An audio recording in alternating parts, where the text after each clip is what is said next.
老师又到了微笑生活课语的时间了。今天我们要来去客家庄美浓。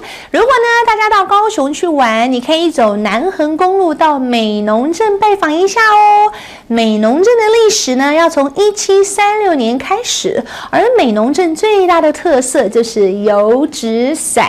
大约是60多年前吧，那个时候有一位来自广东的师傅呢，就到了美浓，就教当地的人制作纸伞的一个技艺。后来呢，就逐渐成为了美浓的一个特产咯。那像美浓附近哦，有个地方叫做黄蝶翠谷，好浪漫吧？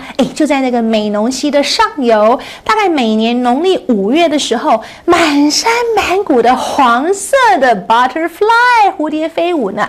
如果说您对蝴蝶的生态特别感兴趣的话，你可以到美浓蝴蝶生态农场去玩哦。那么美浓当地有很多道地的特色客家菜，比方说像美浓猪脚啦，像美浓板条啦，冬瓜风、高丽菜风，这些都是很有名的呢，所以一定要去吃哦。我们来学几句客家话。首先第一句话是说，美浓的纸伞很特殊哦，来跟徐老师念哦。你到了美浓的时候，看当地的人在做油纸伞，你可以用这么一句客家话吓死他。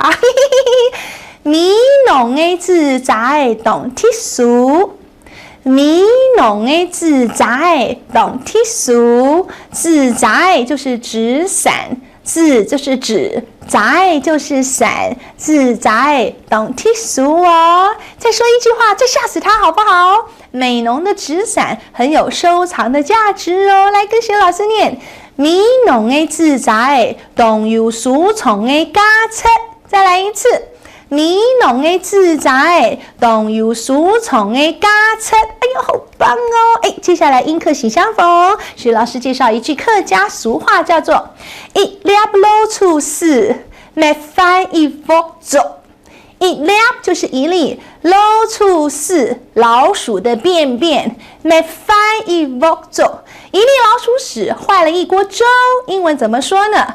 A rotten apple spoils the barrel。Rotten 就是腐烂， apple 就是苹果，一个烂苹果呢 spoil 坏掉了整桶， barrel 就是大桶，所以一个烂苹果，整桶的苹果都烂掉了，也就是客家话的一粒老鼠屎没翻一幅走。